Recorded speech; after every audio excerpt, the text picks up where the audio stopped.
Hi guys, welcome back to the PHP course. और यह हमारा पीएचपी कोर्स से रिलेटेड 11th ट्यूटोरियल होने वाला है और इसके अंदर हम लोग पीएचपी के अंदर जो असाइनमेंट ऑपरेटर है उसको सीखने वाले हैं। तो बेसिकली जो भी असाइनमेंट ऑपरेटर होते हैं वो हम यूज करते हैं कोई भी वैल्यू को किसी और ऑपरेंड के अंदर असाइन करने के लिए। तो यहाँ पर हमने इक्वल टू का जो है तो ऑलरेडी यूज किया हुआ है। तो यहाँ पर ये बेसिकली करता क्या है, तो यहाँ पर देखिए जो ए वेरिएबल है उसके अंदर मैं असाइन कर रहा हूँ बी वेरिएबल को। जो भी बी के अंदर जो भी वैल्यू होगी वो हमारी ए के अंदर यहाँ पर ऐड हो जाएगी इस असाइनमेंट ऑपरेटर के थ्रू। यहाँ पर मैंने लिखा भी हुआ है, देख सकते हो कि the value of right operand is assigned to the left operand. जो राइट ऑपरेंड है हमारा उसकी जो वैल्यू है वो हमारे लेफ्ट ऑपरेंड के अंदर यहाँ पर ऐड हो जाती है, मतलब असाइन हो जाती है। एंड जो नीचे है तो बेसिकली ये क्या है, प्लस इक्वल टू है। ये क्या करता है, जैसे इन दोनों की वैल्यूज को पहले प्लस करता है और फिर इन दोनों का जो रिजल्ट है वो फिर ऐड कर देगा ए के अंदर। हम इस तरीके से करते थे, वो अभी हम इस तरीके से करेंगे, जैसे कि ए प्लस इक्वल टू बी। ये सेम है, इस तरीके से ये काम करता है। एंड जब हम इसको प्रैक्टिकल देखेंगे तब आपको ये अच्छे से समझ में भी आ जाएगा। एंड सेम उसके नीचे भी वैसे ही है, सब्ट्रैक्ट देन असाइन, एंड जो मल्टीप्लाई देन असाइन, एंड जो नेक्स्ट है वो है डिवाइड देन असाइन, एंड उसके बाद हम लोग डिवाइड देन असाइन रिमाइंडर। तो बेसिकली यहाँ पर ये रिमाइंडर को असाइन कर देगा उसी वेरिएबल के अंदर जो जिसके साथ हम इसको डिवाइड कर रहे हैं।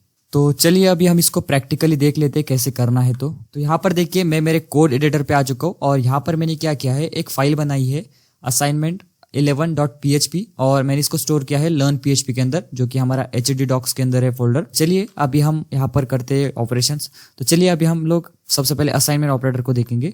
यहाँ पर मैंने देखिए ए वेरिएबल लिया, उसके अंदर एक वैल्यू स्टोर कर दी है एंड मैं इसको असाइन करना चाहता हूँ किसी दूसरे वेरिएबल के अंदर, जैसे कि इस बी के अंदर। तो मैं सिंपल क्या करूंगा, जो भी वेरिएबल लेना है उसके अंदर मुझे असाइन करना है वो वेरिएबल लूंगा। उसके बाद मैं इक्वल टू को साइन देकर ये जो ए वेरिएबल है उसको दे दूंगा। तो यहाँ पर बेसिकली क्या होगा, जो ए के अंदर की जो वैल्यू है 10 तो वो असाइन हो जाएगी बी के अंदर।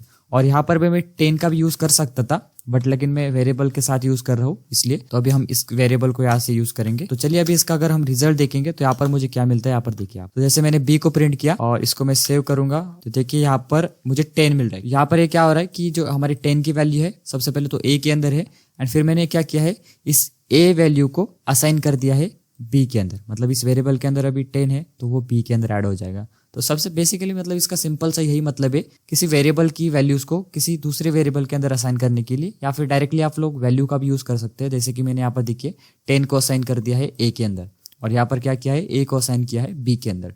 तो ऐसे हम असाइनमेंट ऑपरेटर का यूज करते हैं। एंड जो नेक्स्ट हमने देखा था प्लस इक्वल टू, तो वो कैसे काम करता है वो भी हम देखेंगे। तो यहाँ पर मैं क्या करता हूँ, एक बी वेरिएबल भी ले लेता हूँ और उसके अंदर मैं 20 स्टोर कर देता हूँ। तो यहाँ पर मैं क्या करूंगा, C equals to $A plus $B and इसको अगर मैं यहाँ पर प्रिंट करता हूँ तो जो मेरा रिजल्ट आएगा वो क्या आएगा, इन दोनों की जो एडिशन है वो मेरे पास C के अंदर आ जाएगी, जो कि हम ऑलरेडी देख सकते हैं। जो रिजल्ट है मेरे पास 30 आ रहा है, मतलब कि वो करेक्ट है। तो जो हम ऐसे करते थे वो अगर हम प्लस इक्वल टू का यूज करेंगे तो सेम रिजल्ट हमारे पास आएगा। कैसे, मैं आपको दिखाता हूँ। जैसे कि मैं अगर करता हूँ $A and plus equals to करूंगा बी के साथ, तो यहाँ पर क्या होगा, बेसिकली जो इन दोनों का जो सम है वो सी के अंदर आ रहा था ना, तो ऐसे यहाँ पर क्या होगा, जो ए प्लस बी होगा एंड उसके बाद क्या होगा, जो रिजल्ट आएगा उसका वो असाइन हो जाएगा हमारा ए के अंदर। अगर मैं यहाँ पर ए को अगर प्रिंट करता हूँ तो जो सेम रिजल्ट मेरे को यहाँ पर देखने को मिलेगा, जो कि ऑलरेडी हमें मिल रहा था 30। कुछ इस तरीके से ये प्लस इक्वल टू काम करता है।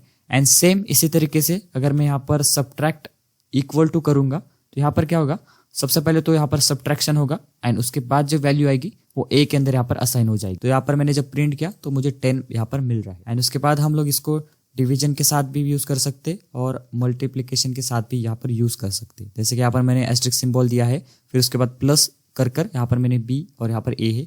अगर मैं इसको सेव करूंगा और अगर प्रिंट करूंगा तो देख सकते हो इन दोनों का सबसे पहले तो मल्टीप्लीकेशन हुआ एंड जब मल्टीप्लीकेशन होने के बाद जो रिजल्ट आया वो हो गया हमारा ए के अंदर असाइन, मतलब कि ए के अंदर यहाँ पर वो स्टोर हो चुका है। और फिर मैंने क्या किया, यहाँ पर ए को प्रिंट कर दिया।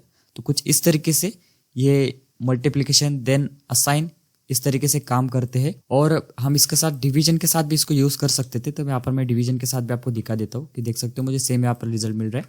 यहाँ पर इसने क्या किया, सबसे पहले तो इन दोनों को डिवीजन किया, डिवीजन करने के बाद इस इक्वल टू के यूज से इसने इस वैल्यू को इस ए के अंदर असाइन कर दी। तो आई होप कि आपको ये असाइनमेंट ऑपरेटर समझ में आएगा। तो मिलते हैं फिर नेक्स्ट वीडियो के अंदर।